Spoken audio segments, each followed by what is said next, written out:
Hello everyone, good evening. आप सभी का ब्रिलियंट एकेडमी के ऑनलाइन सेशन में 10 के डोज के सेशन में हार्दिक स्वागत और अभिनंदन है।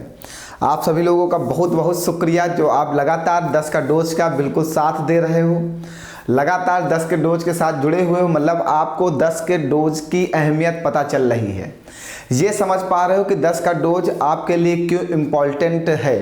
क्योंकि ज़िंदगी में आपको जो अभी तक नहीं मिला है आप उसे पाना चाहते हो, इसलिए आप इस 10 के डोज का सहारा ले रहे हो।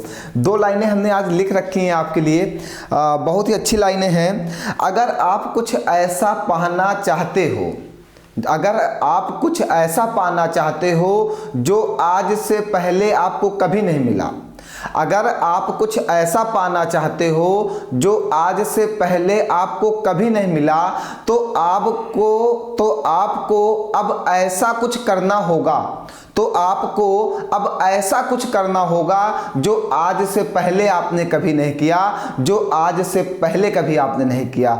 अगर आप इससे पहले जॉब में नहीं हो, गवर्नमेंट जॉब आपको नहीं मिली है, तो उसका कारण ढूंढो, उस कारण के पीछे लगो कि आज तक हमें सफलता क्यों नहीं मिली। क्योंकि आज से पहले आपको जो नहीं मिला, अगर आप उसे पाना चाहते हो तो सबसे पहले उस कारण को ढूंढना होगा कि वह क्या कारण है जिसके कारण मुझे सफलता नहीं मिली। अगर उस सफलता को पाना है तो आज से हमें वह करना होगा जो आज से पहले हमने नहीं किया। मतलब आज से पहले जो सफल होने के काम हमने नहीं किया, वो सारे काम अब हम करेंगे, क्योंकि हमें सफलता चाहिए। इन बातों को बहुत अच्छे से ध्यान रखना, अपने जीवन में इन बातों को सेट कर लो कि हमें कुछ नया करना है, कुछ नया करना है, कुछ नया करना है, जिससे जो पुरानी बातों की वजह से हमें सफलता नहीं मिली, हम सक्सेस नहीं पा पाए, उन कारणों से हमारी सफलता ना रुके। हमेशा रोज प्रतिदिन हमें एक कुछ नया काम करने का प्रयास करना चाहिए। नया काम करने का मतलब अपने जीवन में हम जिन चीज़ों से जुड़े हैं उन चीज़ों में कुछ बेहतर करने का प्रयास करना चाहिए। प्रतिदिन हमें कुछ ना कुछ सीखना चाहिए अपने जीवन से। हर सवेरा कुछ नया लेकर आता है, तो हर सवेरे हमें कुछ ना कुछ अपने उस जीवन के उस दिन के से कुछ सीखना चाहिए कि आज के दिन हमने अपने लिए क्या किया है। तब आप समझ पाओगे कि आप कितना बेहतर काम कर पा रहे हो। तो आपके अंदर इतना जुनून और जज्बा होना चाहिए सफलता के लिए कि रातों की नींद भी गायब हो जानी चाहिए। ये सफलता इतनी आसानी से नहीं मिलती। ये जो सितारे हैं हमारे कंधों पर, ये इतनी आसानी से नहीं लगते। ये सितारे इतनी आसानी से मेरे कंधों पर चमक नहीं सकते। जब तक संघर्ष की रातें नहीं बिताऊंगा, तब तक ये सितारे हमारे कंधे पर चमकेंगे नहीं। तो इन सितारों को चमकाने के लिए हमें संघर्ष करना होगा। संघर्ष बेटा, संघर्ष अलग अलग तरीके से लोग करते हैं। जो सफल हुए हैं और जो नहीं सफल हुए हैं, दोनों में बहुत अंतर नहीं होता। जो सफल हुए हैं उनकी रणनीति कुछ अच्छी होती है, और जो असफल हुए उनकी रणनीति में थोड़ी सी कमियां होती हैं। तो वही चीज है ना, मैंने कहा प्रैक्टिस मेक्स मैन परफेक्ट। तो ये जो 10 का डोज है, ये उन बच्चों को लाभ देगा जो सिलेक्शन पाएंगे, और जो सिलेक्शन से बाहर रहेंगे वो इस डोज को समझ पाएंगे कि वो सिलेक्शन क्यों नहीं पाए, अगला बंदा सिलेक्शन क्यों पाया है। क्योंकि अगला बंदा 10 का डोज रोज ले रहा है, और अगला बंदा अगर सिलेक्शन नहीं पाया तो इसका मतलब वो 10 का डोज नहीं ले रहा है। तो ये 10 का डोज आपके जीवन के, आपके पेपर के लिए बहुत ही महत्वपूर्ण है। चलिए फिर 10 के डोज का शुरुआत करते हैं। आप सभी का स्वागत है द ब्रिलियंट एकेडमी के ऑनलाइन सेशन के 10 के डोज में।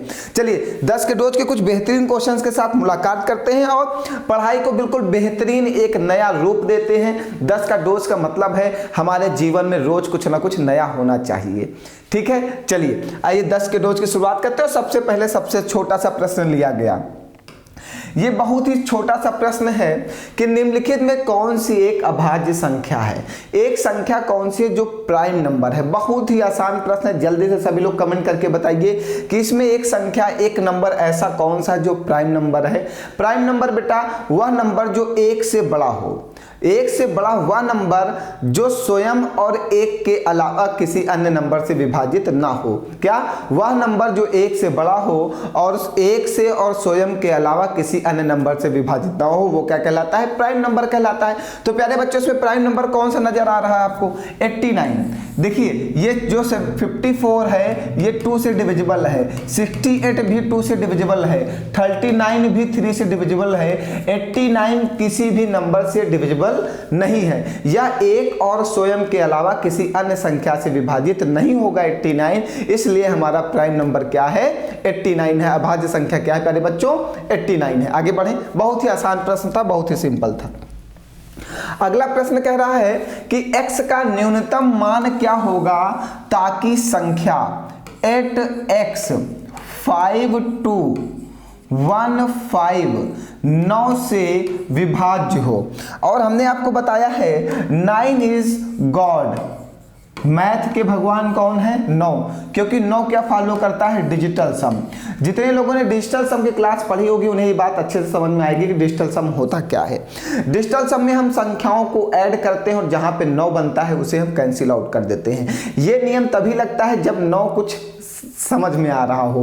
तो यहाँ पे कहा है 9 से विभाज्य बताइए और x की जगह पे क्या नंबर आना चाहिए कि ये पूरा का पूरा नंबर 9 से विभाजित हो जाए। और 9 कहता है कि जहां पर संख्याओं का योग 9 होगा वही नंबर 9 से विभाजित होगा, जहां पर संख्याओं का योग 9 होगा वही नंबर 9 से विभाजित होगा।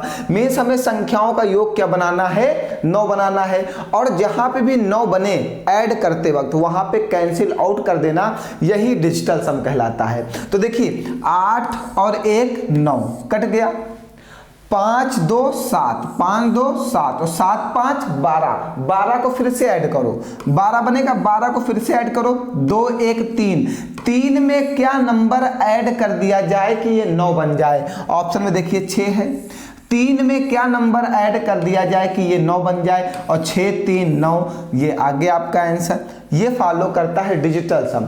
डिजिटल सम में हम संख्याओं को जोड़ते हैं और जोड़ते वक्त जहां पर भी 9 बनता है उसको कैंसिल कर देते हैं।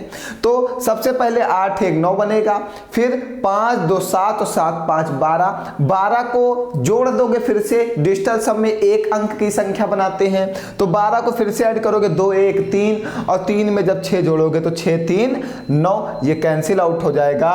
तो x की जगह पे क्या रखना होगा बाबू 6 रखना होगा। बताओ कोई डाउट है आपको? चलें आगे बढ़ा जाए, चलिए फिर आगे बढ़ते हैं।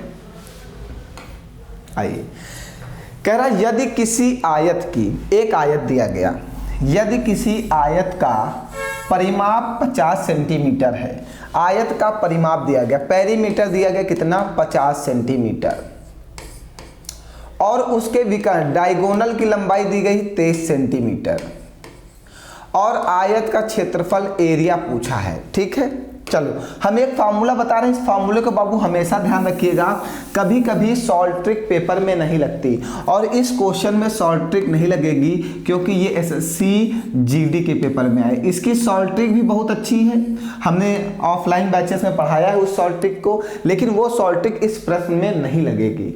तो इसके लिए हमने बाबू आपको एक फार्मूला लिखाया था ऑफलाइन बैच में, पी स्क्वायर बराबर 4d स्क्वायर प्लस 8a, ये फार्मूला लिखाया था ना। तो P यहाँ पे क्या होता है, हमने कहा था जहां पर ये सॉल्ट ट्रिक नहीं अप्लाई होगी वहां पे ये फार्मूला अप्लाई होगा। P पेरीमीटर है, D डायगोनल है, A एरिया है। तो P पेरीमीटर है, पेरीमीटर कितना है 50, 50 का स्क्वायर कर देना इक्वल टू 4, डायगोनल 23 का स्क्वायर कर देना बाबू, ठीक है, प्लस 8A, एरिया हमें फाइंड आउट करना है। ठीक है, 50 का स्क्वायर बाबू कितना होगा 2500 होगा। ये जो है माइनस में 4 गुणे 529, 23 का स्क्वायर बाबू कितना 529 बराबर का 8a ना। ये 2500 बाबू है, 4 से मल्टीप्लाई कर दो, इसमें 4 9 36 का 6 हाथ से लगेगा 3, 4 दूनी 8 और 3 11 का 1 हाथ से लगेगा 1, 4 5 1 20 1 21 8a।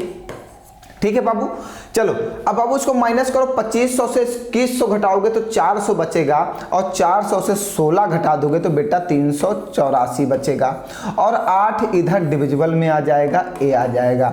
ये करोगे 8 चौको 32, 6 बचेगा, 8 28 64, तो एरिया बाबू कितना आएगा 48। बाबू इस फार्मूले को याद कर लेना बहुत ही जरूरी है, क्योंकि ये फार्मूला जो है इस वाले क्वेश्चन में शॉर्ट ट्रिक फॉलो नहीं हो रही है। हमने ऑफलाइन बैचेस एलएचएस में पढ़ाया है, अप्रॉक्स क्वेश्चंस में हम लोगों ने शॉर्ट ट्रिक लगाई है इन प्रश्न में, लेकिन ये प्रश्न एसएससी जीडी में आया है इसलिए मैंने इसको यहाँ पे रिसीव किया, क्योंकि इस प्रश्न में शॉर्ट ट्रिक अप्लाई नहीं हो रही। शॉर्ट ट्रिक अप्लाई करने का तरीका आप लोग जानते होंगे, जहां पर डायगोनल बन जाए 23। देखिए यहाँ पे कहा था, जैसे यहाँ पे हमसे कह देता कि ये डायगोनल 17 है, ये डायगोनल 17 है, तो हम कहते हैं ये 15 है और ये 8 है, ठीक है, क्योंकि ये फिर ट्रिपलेट बन जाता है। ये क्या बन जाता है? ट्रिपलेट बन जाता है। 15, 8, 17 ये ट्रिपलेट है, हम तुरंत एरिया बताते हैं 15 8 120। लेकिन बाबू जो इस बार इसने डायगोनल कह दिया ना, इस बार इसने डायगोनल कह दिया है 23, और 23 किसी के ट्रिपलेट में नहीं आता है बाबू, 23 किसी के ट्रिपलेट में नहीं आता है, इसलिए बाबू ये क्वेश्चन यहाँ पे गलत हो जाता है, ठीक है। इसलिए यहाँ पे फार्मूला ही अप्लाई होगा, फार्मूले के अलावा बाबू कुछ नहीं लगा सकते। बताओ कोई डाउट है अभी? तो इस फार्मूले को ध्यान रखिएगा ऐसे प्रश्नों के लिए जहाँ पर फार्मूला मेरा शॉर्ट ट्रिक ना फॉलो कर रहा हो। चलें आगे बढ़ा जाए फिर, चलिए आइए। कह रहा है ये प्रश्न थोड़ा सा ध्यान से पढ़ना, मुझे कुछ अजीब सा लगा अभी, मैंने जैसे मैं एक झलक देखा मुझे कुछ अजीब सा लगा। कह रहा एक परीक्षा में उपस्थित होने वाले कुल छात्रों में 45% लड़कियां थी। बस एक पॉइंट, कुल छात्र, हमने कहा वहां पे 100% क्या हैं? विद्यार्थी हैं। विद्यार्थी है तो इसमें दो लोग होंगे, एक बॉय होगा और एक गर्ल होंगी। 100 का अगर 45 लड़कियां हैं तो 55 क्या हैं? बॉय हैं। दोनों चीज अलग अलग हो गया। एक परीक्षा में उपस्थित होने वाले कुल छात्रों में 45% लड़कियां थी, तो अगर 100 का 45% लड़कियां तो शेष जो बचेंगे वो हमारे लड़के होंगे।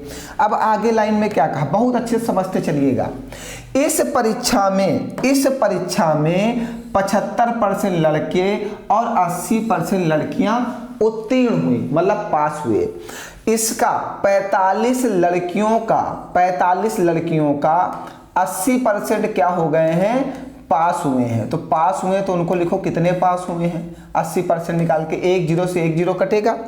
ये 5 दूनी 10, ये 5 9 45, ये 2 चौको 8, तो 36% पास हो गए हैं। ये पास हो गए, तो बाबू बचे कितने जो फेल हुए हैं? जो फेल हुए हैं 9%। यही तो है, ठीक है, यही तो है। और 144 लड़कियां क्या हुई हैं? अनुत्तीर्ण हुई हैं। ये कह सकते हो 9% की वैल्यू कितनी है? 144 है, तो 9 एकम 9 और 9 छाक 54, 1% की वैल्यू बाबू कितनी आ गई? 16। अगर पूछता उस कॉलेज में टोटल विद्यार्थी कितने हैं, तो अगर 1% की वैल्यू 16 है तो 100% की वैल्यू कितनी हो जाएगी? 1600। मतलब उस कॉलेज में टोटल विद्यार्थियों की संख्या कितनी है? 1600। बात समझिएगा, एक बार फिर से मैं बता दे रहा हूं। देखिए मैंने क्या किया, हमने बॉय और गर्ल की संख्या को अलग अलग बांटा। फिर उसने कहा इस परीक्षा में 75% लड़के और 80% लड़कियां उत्तीर्ण हुई, मतलब पास हुई, तो 45% हमारे पास लड़कियां हैं और 55% हमारे पास लड़के हैं। लड़कियों का 80% क्या हो गए हैं? पास हो गए। तो 45 का जब 80% निकाला तो 36% लड़कियां पास हुई, तो 45 का अगर 36% पास हो गए तो बची कितनी? 9%। 9% लड़कियां क्या हो गई? फेल हो गई। और उसने कहा 144 लड़कियां अनुत्तीर्ण रही, मतलब 144 लड़कियां क्या हो गई हैं? फेल हो गई हैं। तो 9% लड़कियां फेल हुई, जो फेल हुई हैं वही 144 हैं, तो 9% की वैल्यू कितनी आ गई बाबू? 144। 1% की वैल्यू 16। टोटल विद्यार्थियों की संख्या 1600। लेकिन टोटल विद्यार्थी आपसे नहीं पूछा, आपसे पूछा कुछ और, अनुत्तीर्ण होने वाले लड़कों की संख्या कितनी थी? ठीक है, अनुत्तीर्ण होने वाले लड़कों की संख्या। तो पहले आप ये निकालिए कि जो 55% लड़के हैं आपके पास, इसमें से कितने परसेंट लड़के पास हुए हैं? देखो कह रहा 75% लड़के क्या हुए हैं? पास हुए हैं। ठीक है, कोई बात नहीं, 55% लड़के थे, इसका 75% पास हो गए। ठीक है, चलो 25 त्या 75, 25 चौको 100। ये दशमलव में जाएगा जो पास हुए हैं। देखो कितना गजब का प्रश्न बना दिया यार, मतलब जो पास हुए हैं 75% उसको दशमलव में बना रहा है। चलो कोई बात नहीं, दशमलव में वैसे बनना नहीं चाहिए, कुछ गलत तो नहीं किया है मैंने। 5 5 10, 5 4 9 1 10, बिल्कुल सही किया है। चलो कोई बात नहीं, दशमलव में ही बनाने दो इनको। 3 25 15 का 5 हासिल लगेगा 1, 3 25 15 1 16, 16/4, 16/4 165/4, 4 चौको 16, 4 एकन्नम 4, 4 चौको 16, 4 एकन्नम 4, दशमलव लगाएंगे 4 दूनी 8, 4 पंचे 20, 41.25% पास हुए।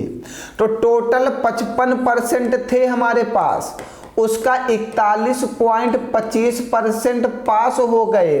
तो फेल कितने हो गए बाबू? ये 75, ठीक, ये पॉइंट लगा लेना, 5 से 1 जाएगा 4, 4.75, 14.75 क्या हुए हैं? फेल हुए हैं। 14.75 क्या हुए?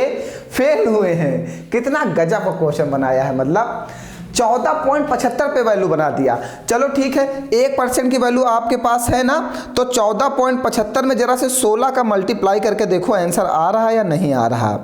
236 आ रहा है हमारा। 14.75, 55 माइनस 41.25, रुकिए 1 मिनट, ये देख लेते हैं ये हम लोगों ने सही किया है।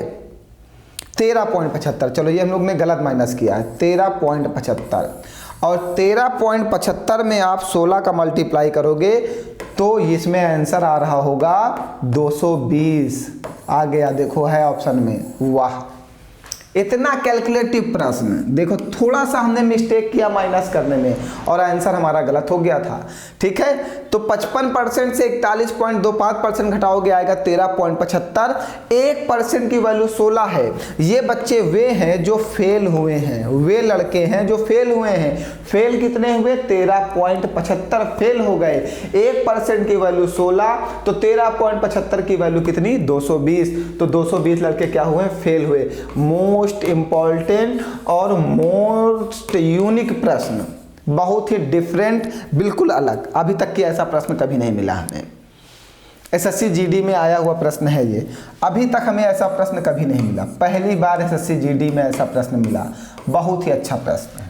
चले आगे बढ़ा जाए, पढ़ते चलिएगा भैया, धीरे धीरे सब कुछ समझ में आएगा। समय के साथ साथ सारी परेशानियों का हल होगा। बस 10 के डोज का सहारा आप हमेशा लेते रहिएगा, आपको सफलता नजर आएगी। चलिए आगे बढ़िए। आइए, ये एक प्रश्न भी बढ़िया है। कह रहा है 5 अंकों की बड़ी से बड़ी संख्या कौन सी है जिसे 3 से, 5 से, 6 से, 9 से विभाजित किया जाए तो शेषफल 1, 3, 4, 7 आता है। सबसे पहले ऐसे प्रश्नों में जो जिन संख्याओं से भाग करते हैं, ये शेष है, शेष ही आता है। जिन संख्याओं से भाग करते हैं उसका डिफरेंस निकालते हैं। देखो सब जगह डिफरेंस समान आ रहा होगा। शेष और भाग देने वाली संख्या का डिफरेंस निकालते हैं। 3 से 1 घटाएंगे 2, 5 से 3 घटाएंगे 2, 6 से 4 घटाएंगे 2, 9 से 7 घटाएंगे 2। फिर जो 2 आता है वह सभी संख्याओं में ऐड कर देते हैं। जो 2 आएगा उसे सभी संख्या में ऐड कर देंगे। तो ऐड करने के बाद सिर्फ और सिर्फ, बात को समझिएगा, ऐड करने के बाद सिर्फ और सिर्फ हम यूनिट डिजिट लिखेंगे, उसका लास्ट का अंक लिखेंगे बस। 2 में 2 जोड़ोगे तो इसके लास्ट में क्या आएगा? 4। बस सुनते जाना। इसमें 2 जोड़ोगे तो इसके लास्ट में आएगा 2, इसमें 2 जोड़ोगे तो इसके लास्ट में आएगा 0, और इसमें 2 जोड़ोगे तो इसके लास्ट में आएगा 1। अब देखिए आंसर आ गया, मेरा आंसर आ गया। इसमें आंसर बनेगा सी वाला। क्यों? क्योंकि यहां पे हम रूल लगाएंगे, ये इसका रूल लगाएंगे। 5 का नियम कहता है जिसका अंतिम अंक 0 हो जिसका अंतिम अंक 0 हो या अंतिम अंक 5 हो वही संख्या 5 से विभाजित होगी। और उसने कहा कि जब हम 3 और 5 और 6 और 9 से विभाजित करें तो इनसे ये शेष बचना चाहिए, ये संख्याएं शेष बचना चाहिए। ठीक है, हमने कहा इनका डिफरेंस जो है सब में जोड़ दिया जाए तो वह संख्या इन संख्याओं से पूरा पूरा विभाजित होना चाहिए। तो सिर्फ एक संख्या ये वाली है जो 3, 5, 6, 9 से पूरा पूरा विभाजित होगी। ठीक है, तो अब आप इस संख्या को 3, 5, 9, 6 से भाग करके देखना तो आपको 1, 3, 4, 7 अलग अलग शेष आएगा। जब अब आप इस नंबर को इसको 3 से भाग करोगे तो 1 शेष बचेगा, जब आप इसको 5 से भाग करोगे तो 3 शेष बचेगा, जब आप इसको 6 से भाग करोगे तो 4 शेष बचेगा, जब 9 से भाग करोगे तो 7 शेष बचेगा। ठीक है, बात क्लियर हो गई। चलें फिर आगे बढ़ा जाए। ये बहुत ही आसान मेथड मैंने आपको बता दिया। अगर ये पूरा पढ़ना है तो एलसीएम एचसीएम में पूरा पढ़ाया गया है। वो पूरी क्लासेस मैंने पढ़ा रखी हैं, अपलोड कर रखी है, कम से कम उनको तो देख लो। जो नहीं पढ़ाया उनको पढ़ा देंगे। जितनी हमने पूरी क्लासेस आपको पढ़ा रखी वो क्लासेस जरूर देखो। एलसीएम एचसीएम पूरा पढ़ाया है, नंबर सिस्टम पूरा पढ़ाया है हमने, प्रॉफिट लॉस पूरा पढ़ाया है, बेसिक मैथ पूरी पढ़ाई है, आधा हमने अलजेब्रा हमने पूरी पढ़ाई है, और क्या कहते हैं कि आधा नंबर सिस्टम पढ़ा दिया है, आधा हमने चक्रवृद्धि ब्याज पढ़ाया है, आधा हमने साधारण ब्याज पढ़ाया, आधा हमने ट्रायंगल पढ़ाया, बहुत कुछ पढ़ा दिया है। इतनी क्लासेस पे पहले पढ़ो, इतनी क्लासेस आप नहीं पढ़ोगे तो ये सब कहाँ समझ पाओगे। ठीक है, जिन्होंने पढ़ा है उनको बहुत अच्छे से समझ में आ गया होगा। आइए अगला प्रश्न कह रहा, किसी परीक्षा में छात्रों के एक समूह के औसत प्राप्तांक 58 है। सबसे मेधावी 15% छात्रों के औसत प्राप्तांक 85 और सबसे कमजोर 20% छात्रों के औसत प्राप्तांक 28। शेष छात्रों के औसत प्राप्तांक ज्ञात कीजिए। ठीक है बेटा, कोई बात नहीं, आ जाओ किनारे, थोड़ी सी जगह दो मुझे समझाने के लिए। हाँ, हमने कहा कि इस परीक्षा में टोटल 100% छात्र बैठे हुए हैं। समझते चलिएगा और समझिएगा, जब नंबर का एवरेज में मल्टीप्लाई करते हैं तो हमेशा टोटल प्राप्त होता है, कुल प्राप्त होता है। तो उसने कहा किसी परीक्षा में छात्रों के एक समूह के औसत प्राप्तांक 58 है। कोई एक समूह है छात्रों का टोटल, हमने कहा उस समूह में 100 छात्र हैं। ठीक, उनका औसत प्राप्तांक 58 है। जब नंबर में एवरेज का मल्टीप्लाई करते हो तो टोटल मिलता है। ठीक, बराबर में लिखो क्या, सबसे मेधावी 15% छात्र, परसेंट की बात किया इसलिए हमने 100 माना है। 15% छात्र का प्राप्तांक कितना है, 85 है, प्लस 20% कमजोर छात्रों का प्राप्तांक कितना है, 28 है, प्लस शेष छात्रों का, प्लस क्या कहा, शेष छात्रों का औसत प्राप्तांक ज्ञात कीजिए। तो 15 यहाँ पे है, 20 यहाँ पे, कितने छात्र हुए, 35 छात्र। 100 से 35 घटाओगे शेष कितना बचेगा बेटा, 65 छात्र। शेष छात्रों का औसत प्राप्तांक x है। हमें x की वैल्यू बताना है। हमने शेष छात्रों का औसत प्राप्तांक क्या मान लिया, x माना। अब चलो इसको कैलकुलेशन देखो बहुत ही आसानी से करना है, बहुत ही रिलैक्स मूवमेंट में करना है। कैसे, इसको 5 से काटो, 5 दूनी 10, तो ये कटेगा 5 तिहाई 15, तो ये कटेगा 5 चौको 20, तो ये कटेगा 13 पचे 65। ठीक है, अब 20 का इसमें गुणा करोगे तो 58 दुना 58, 2 8 16, 116, 58 दुना कितना, 2 8 16, 86 लगा 1, 2 5 10 11, ठीक 1160। तीनों 25 15 का 5 हासिल लगा 1, तीनों 24 1 25 और 4 8 32 का 2, 4 दूनी 8 3 11, 28 चौको 112 और ये 13x। हमें इसी x की वैल्यू निकालना है। ये 1160, ये दोनों योग होके इधर माइनस में आ जाएंगे। 5 2 7, 5 1 6, 2 1 3 इक्वल टू 13x। ये 10 से 7 जाएगा 3, 6 से 6 जाएगा 0, 11 से 3 जाएगा 8, बराबर में 13x।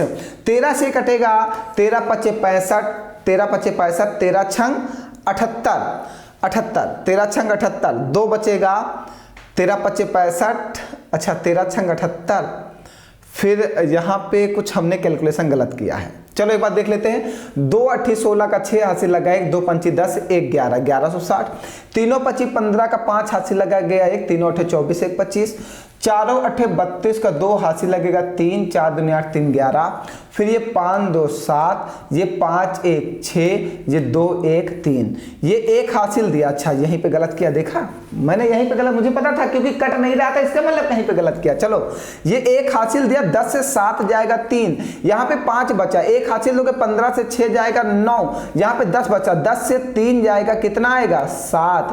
अब काटो 13 छंग 78 और 13 1 9 13, तो x बराबर कितना आ गया 61। कभी कभी कैलकुलेशन मुझसे गलत हो जाता है, थोड़ा सा ध्यान रखा करो बाबू आप लोग ना। तो ये मेथड ना, इस मेथड का सबसे ज्यादा मजा था। मजा तो सिर्फ इस मेथड का था, मजा तो सिर्फ जीने में है जब हमें अच्छे अच्छे मेथड पता हो। ये मेथड में हमने 100 बच्चे मान लिया टोटल, क्योंकि उसने दिया था कि 15% मेधावी हैं और 20% कमजोर हैं। जब परसेंट में कहा हमने टोटल को 100 मान लिया, हमने कहा हमारे पास टोटल 100% विद्यार्थी हैं। 100% का एवरेज हमें दे रखा था 58, और नंबर का जब एवरेज में मल्टीप्लाई करते हैं तो टोटल मिलता है, नंबर का हमने एवरेज में मल्टीप्लाई कर दिया। फिर उसने कहा 15% विद्यार्थियों के औसत प्राप्तांक 85, 20% विद्यार्थियों के औसत प्राप्तांक 28, शेष विद्यार्थियों के औसत प्राप्तांक बताओ। हमने शेष विद्यार्थी निकाल लिया 65, उनका औसत प्राप्तांक x मान लिया, x की वैल्यू 61। बताओ कोई डाउट किसी को बाबू? आगे बढ़ाया जाए फिर, जल्दी से बताइए, समय भी बहुत ज़्यादा नहीं हुआ है। अभी तो हमने क्वेश्चन भी कितने पढ़ाए, 6 ही तो पढ़ाए, 10 का डोज है, अभी 4 बाकी हैं। डोज लेते रहो अपना। आओ क्या कह रहा है, एक ट्रेन, ये क्वेश्चन जो है आरआरबी एनटीपीसी 2021 में आया है, ये बेहतरीन प्रश्न है। क्या कह रहा है, एक ट्रेन 600 मीटर और 200 मीटर लंबे 2 पुलों को क्रमशः 80 और 40 के दशक में पार करती है। ट्रेन की लंबाई बताइए। लंबाई का मतलब दूरी, ट्रेन का मतलब लंबाई का मतलब दूरी, दूरी बराबर चाल, क्या हुआ, दूरी बराबर चाल बटे समय। हाँ चलो, हमें ट्रेन की लंबाई ज्ञात करनी है, ठीक है। समय हमें दिया गया है, दूरी बराबर चाल बराबर दूरी बटे समय, ठीक है। चाल बराबर होता है दूरी बटे समय। हमें क्या ज्ञात करना है, ट्रेन की लंबाई ज्ञात करना है। चाल हमें दिया गया है और पुलों की लंबाइयां दी गई हैं। ट्रेन की लंबाई कितनी है, 600 मीटर और 800 मीटर, 80 40 40, मतलब ये आ जाएगा 40 80 40 40 40 40 200, ठीक है, कोई बात नहीं। 600 मीटर और 200 मीटर लंबे, अच्छा ठीक ठीक ठीक ठीक ठीक ठीक बाबू, ये बात दूसरी कह रहा है। कह रहा है एक ट्रेन है जो 600 मीटर लंबे और 200 मीटर लंबे 2 पुलों को क्रमशः इतने और इतने दशक में पार करती है। ट्रेन की लंबाई बताइए। ये आपको जो दिया गया है ये चाल नहीं दी गई है, ये दिया गया इतने इतने दशक में पार करती है, मतलब समय दिया गया है, समय दिया गया है। वाह क्या बात है। ट्रेन की लंबाई, चलो ठीक है, एक प्लेटफॉर्म लंबा है 600 मीटर का और दूसरा प्लेटफॉर्म लंबा है 200 मीटर का, ठीक है। अब सुनिएगा, जब ट्रेन कोई पुल को पार करती है, जब ट्रेन कोई पुल को पार करती है, ठीक है, तो उनकी जो समय है वो घट जाएगा, 80 दशक और 40 दशक, तो क्या आया 40 दशक। दशक का मतलब होता है 10 साल में, तो 10 साल में, सुनते जाइएगा, यहां से हम क्या निकालने, इस बात को समझिएगा, यहां से हम इनकी चाल निकालेंगे, यहां से इनकी हम चाल निकालेंगे। जब इसको 10 साल से डिवाइड करोगे तो इनकी चाल आएगी 4 मीटर प्रति सेकेंड, ठीक है। तो समय बराबर दूरी बटे चाल, चाल कितनी, 4 मीटर प्रति सेकेंड, 800 मीटर बटे में 4, अच्छा सॉरी, हाँ ये सिर्फ आपका क्या आएगा, 10 चौको 40, दूरी बटे चाल, समय आएगा ये 4 सेकंड ये समय आएगा। तो 4 से इसको डिवाइड करोगे तो ये 200 मीटर लंबी ट्रेन की दूरी आ जाएगी। इस क्वेश्चन में थोड़ा सा हमें भी डाउट लग रहा है, चलो इसको हम कल क्लियर कर लेंगे। वैसे आंसर 200 मीटर आएगा, ठीक है, 200 मीटर ये आंसर आएगा, आंसर बिल्कुल क्लियर है। लेकिन एक है वही बात ना, कह रहा है एक ट्रेन 600 मीटर और 200 मीटर लंबे दो पुलों को क्रमशः 80 और 40 के दशक में पार करती है। 80 और 40 का दशक का मतलब ये हो गया समय। 80 दशक में पार करी, फिर 40 दशक में पार की। तो जब ये इनका समय हो जाएगा, समय माइनस कर दिया जाएगा, 40 दशक आ जाएगा, उसको 10 से भाग कर देंगे, क्योंकि 10 सालों की बात कर रहा है, वहां से 1 साल में निकाल लेंगे। तो 4 आ रहा है आंसर, तो 200 मीटर आएगा, ठीक है। चलो इसको कल की क्लास में अगर कंफ्यूजन है तो क्लियर किया जाएगा, ठीक है। चलिए आगे बढ़ते हैं। जावेद ने 2 वर्ष के लिए वार्षिक चक्रवृद्धि ब्याज पर 10,000 रुपए उधार लिए और 2 वर्ष के अंत में 1254 रुपए का भुगतान किया। यदि उसने साधारण ब्याज पर राशि उधार ली होती तो वह कितने धन की बचत करता। ठीक है, जावेद एक व्यक्ति, बहुत अच्छे से क्वेश्चन समझिएगा। पहले जावेद एक व्यक्ति है, बहुत अच्छे से समझना। उसने 2 वर्ष के लिए धन उधार लिया है। कितने रुपए उधार लिया? प्रिंसिपल है 10,000 रुपए उसने उधार लिया है। 2 वर्ष के अंत में वह 12,544 रुपए अदा करता है। जब भुगतान करता तो वो हमारा अमाउंट बन जाएगा। ठीक है, प्रिंसिपल हमने 10,000 रुपए लिए, 2 साल बाद हमने 12,544 रुपए दिए चक्रवृद्धि ब्याज पर। हमें रेट ऑफ इंटरेस्ट नहीं पता, सबसे पहले हमें रेट ऑफ इंटरेस्ट निकालना होगा। और चक्रवृद्धि ब्याज में हमने आपको रेट ऑफ इंटरेस्ट निकालने का बहुत आसान मेथड बताया है। हमने बताया भैया चक्रवृद्धि ब्याज में जब भी आपको रेट ऑफ इंटरेस्ट निकालना हो तो अमाउंट ऑफ प्रिंसिपल का रेशियो बना लो। ठीक है, 12,544 बटे में 10,000। सबसे पहले ये देखिएगा, ये 4 से कटेगा, 4 दूनी 8, 2 जाएगा, 4 पंचे 20, फिर ये कटेगा 4 तिहाई 12, 4 एकन्नम 4, 1 हासिल जाएगा तो 4 तिहाई 12, 2 जाएगा, 4 छंग 24, फिर देखिए 2 से कटेगा, फिर 2 से कटेगा, 2 से, हाँ 2 एकन्नम 2, 2 दूनी 4, फिर 1 हासिल जाएगा, 2 पंची 10, 0, ये कटेगा, 2 एकन्नम 2, 1 हासिल जाएगा, 2 पंची 10, 1 हासिल जाएगा, 2 छंग 12, 2 अठी 16, फिर देखिए 2 से कटेगा, 2 छंग 12, 2 दूनी 4, 2 पंची 10, ये कटेगा, 2 सती 14, 1 हासिल जाएगा, 2 अठी 16, 2 चौको 8, ये बनेगा 784 बटे 625, और ये स्क्वायर जो है ये 28 बटे 25 का स्क्वायर है। ठीक है, अब देखो यहां पे जो समय आया है 2 वर्ष, देखो यहां पे दिया गया है ना। हमने बोला था चक्रवृद्धि ब्याज में जब भी आपको रेट ऑफ इंटरेस्ट निकालना हो तो सबसे पहले आप अमाउंट और प्रिंसिपल का रेशियो बनाओगे। ऐसा रेशियो बनाओगे जितने साल दिए जाएंगे उतने का ही स्क्वायर या क्यूब बनेगा। तो यहां से जो आपको ब्याज मिल रहा है वो कितने रुपए ब्याज मिल रहा है? आपने 25 रुपए जमा किए, ये प्रिंसिपल है, ये तुम्हारा अमाउंट है। कितने रुपए ब्याज मिला? 3 रुपए ब्याज मिला।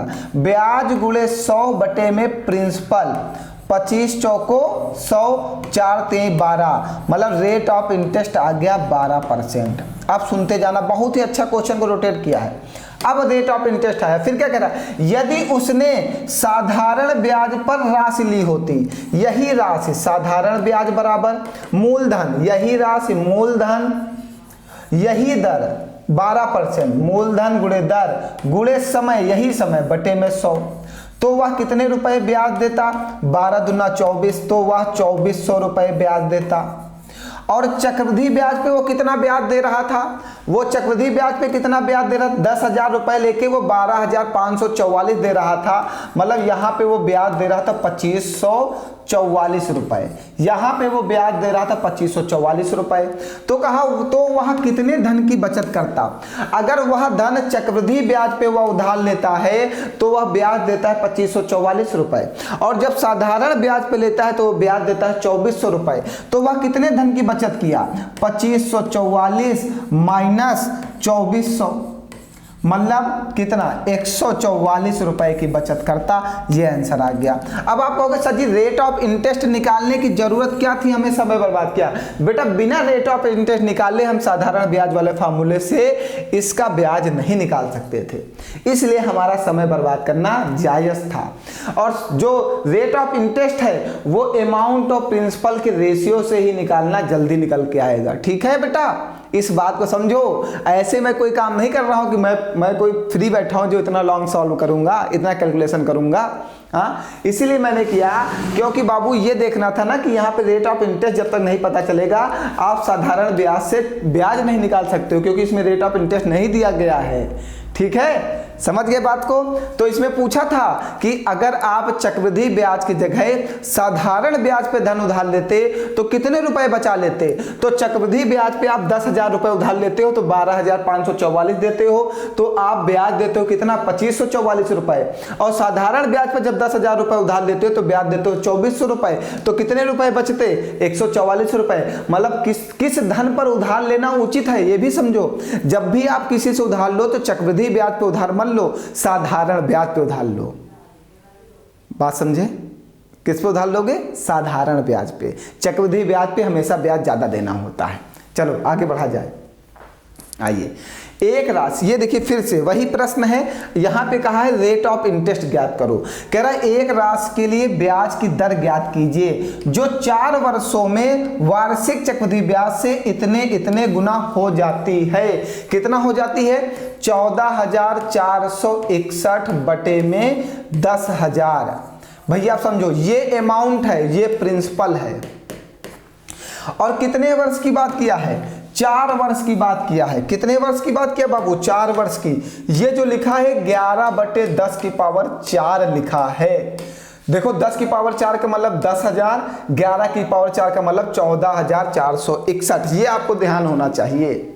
ठीक है, देखो अब तुरंत रेट ऑफ इंटरेस्ट निकलेगा। ये जितना समय कहता है ये वहां पे उतने ही पावर बनता है। इससे पहले देखो यहां पे 2 वर्ष कहा था, तो देखो जो पावर बना था वो क्या बने था, 28 बटे 25 का स्क्वायर ही तो बना था। जितना समय कहेगा उतने का ही स्क्वायर बनेगा, या उतने का ही क्यूब बनेगा, या उतने के ही पावर 4 बनेगा। यहाँ पे 4 वर्षों की बात किया। तो 10 रुपए आपने बैंक में जमा किया, बैंक ने आपको 11 रुपए दिया, ब्याज कितने रुपए दिया, 1 रुपया।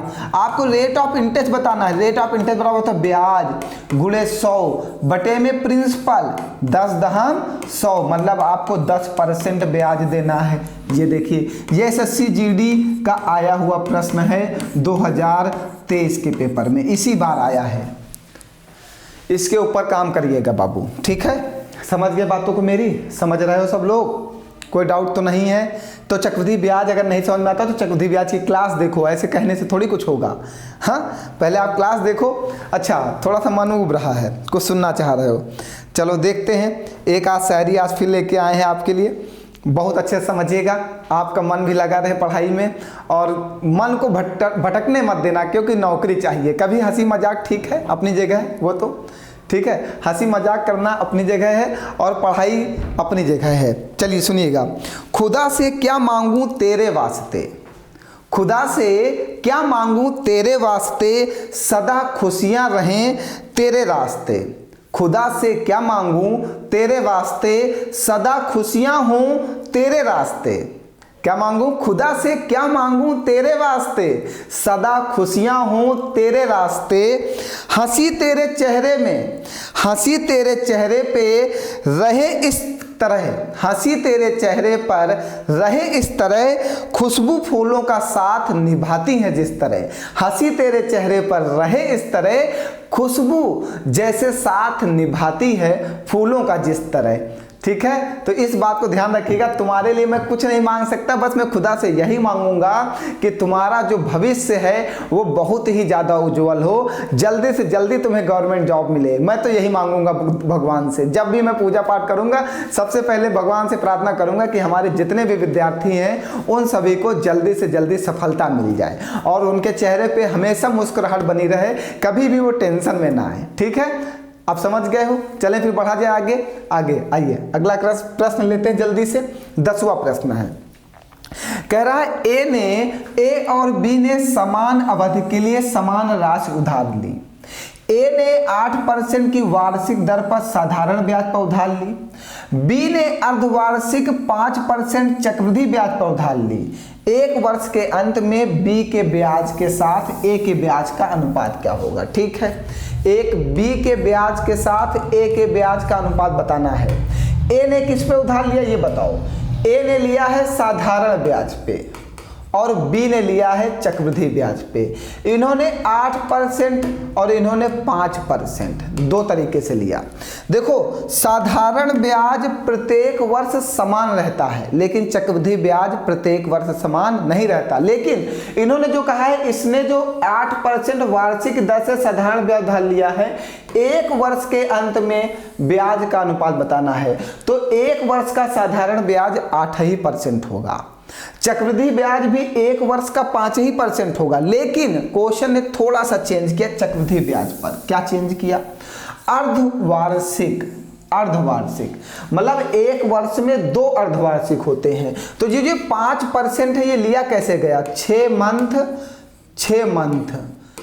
मंथ में 5% लिया गया और 6 मंथ में 5% लिया गया। तो भैया यहाँ पे नेट सीआई बनाना पड़ेगा आपको। नेट सीआई होता है x प्लस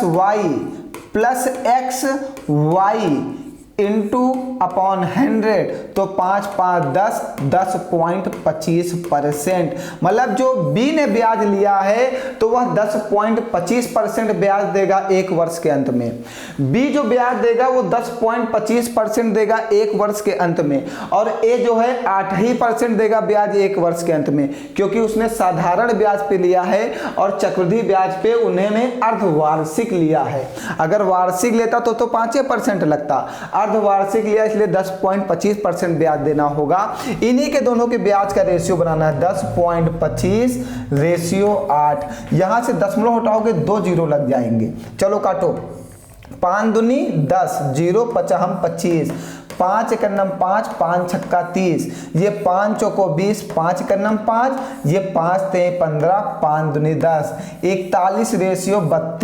41:32। बहुत ही बेहतरीन प्रश्न एसएससी जीडी के पेपर का आया हुआ ये भी प्रश्न है, 2021 के पेपर में आया। बेहतरीन कॉन्सेप्ट का प्रश्न है, शानदार, लाजवाब। ठीक है, ये यहाँ पे चेंज हो गया, बस इसी चीज में तो इसने चेंज किया। चक्रवृद्धि ब्याज में साधारण ब्याज तो प्रत्येक वर्ष समान रहता है, उसमें कुछ नहीं बदलता, लेकिन चक्रवृद्धि ब्याज हर साल बदलता रहता, बढ़ता रहता है। इसीलिए मैंने अभी बोला था कि चक्रवृद्धि ब्याज पे कभी भी धन उधार मत लेना, हमेशा साधारण ब्याज पे उधार लेना। चलो अगला प्रश्न जल्दी से आओ। पहली 4 अभाज्य संख्याओं के औसत और पहली 4 संयुक्त संख्याओं के औसत, 4 प्राइम नंबर और 4 कंपोजिट नंबर। ठीक है, पहली 4 अभाज्य संख्या, प्राइम नंबर क्या है? पहली 4 बताओ भैया। अभाज्य संख्या 2 हो गई, 3 हो गई, 5 हो गई, 7 हो गई। ये पहली 4 अभाज्य संख्या हो गई। और पहली 4 कंपोजिट नंबर बताओ जल्दी से भैया। कंपोजिट नंबर बताओ। संयुक्त संख्या, संयुक्त संख्या वे संख्याएं होती हैं जो स्वयं एक और स्वयं के अलावा, देखो प्राइम नंबर तो मैं स्टार्टिंग क्लास में ही बता चुका हूं, वे संख्याएं जो एक और स्वयं के अलावा किसी अन्य संख्या से विभाजित ना हो वो प्राइम नंबर होते हैं। लेकिन जो संयुक्त संख्या कंपोजिट नंबर ये है, इसकी डेफिनेशन ये होती है कि वह संख्या जो एक और स्वयं के अलावा किसी अन्य संख्या से भी विभाजित हो वह कंपोजिट नंबर होता है। जैसे 4 हो गया, 6 हो गया, 7 नहीं 8 हो गया, 9 हो गया। वे संख्याएं जो स्वयं एक और अन्य किसी अन्य संख्या से विभाजित हो तो वो कंपोजिट नंबर होते हैं। अब इनका एवरेज का रेशियो बनाना है। चलो, एवरेज होता है सभी संख्याओं का योग बटे में सभी संख्या, 2 + 3 + 5 + 7, सभी संख्याओं का योग 1 2 3 4 बटे में 4, तो 7 5 12 3 15 2 17, 17 बटे में 4। चलो इसमें आओ, कंपोजिट नंबर का रेशियो बनाओ। 4 + 6 + 8 + 9 बटे में 4, 6 4 10 18 9 27 बटे में 4। दोनों का रेशियो बनाना है 17 बटे में 4, रेशियो 27 बटे में 4। 4 से 4 कटेगा, रेशियो बनेगा 17/27 का। ये आंसर आ गया आपका। ये भी बेस्ट प्रश्न एसएससी जीडी में आया हुआ है। इसमें आपको कंपोजिट नंबर पे ध्यान रखना होगा, नंबर के बारे में पता होना चाहिए। जब तक आप नंबर के बारे में नहीं जानोगे ऐसे प्रश्नों को पेपर में नहीं लगा पाओगे। चलिए आइए समझ गए। अब अगला प्रश्न आपके लिए और हमारी मुलाकात इस प्रश्न के साथ कल होगी। तो इस प्रश्न का जवाब आप सभी लोगों को उत्तर में देना है। क्या हुआ, प्रश्न ज्यादा बड़ा लगा दिए, लो छोटा लगा दिए। आप समझ पा रहे हो? इस प्रश्न को आप लोगों को उत्तर देना है। सभी लोगों को मन लगा के मेहनत करो, मन लगा के पढ़ाई करो, मन लगा के चैनल को शेयर करो, पूरी जी जान लगा दो चैनल को शेयर करने में। इस चैनल को आगे बढ़ाने के लिए आपकी जिम्मेदारी है। ये कैसे भी करके चैनल बढ़ना चाहिए आगे। अगर मेरी मेहनत आपको नजर आ रही है तो इस चैनल को बढ़ाने में सहयोग करिए, आप अपना पूर्ण योगदान लगाइए। अगर हमारी ये मेहनत आपके लिए कुछ सफलता का कारण बनेगी तो आप भी मेरे लिए सफलता का कारण बनो। कुछ ऐसा करो कि हमारा भी चैनल फेमस हो। आप लोग ज़्यादा से ज़्यादा शेयर करो। चलिए फिर हंसते रहो, मुस्कुराते रहो, इसी तरह मेहनत के साथ पढ़ते रहो। हमारी आगे कल मुलाकात होगी 10 के डोज में। ठीक है, बाय।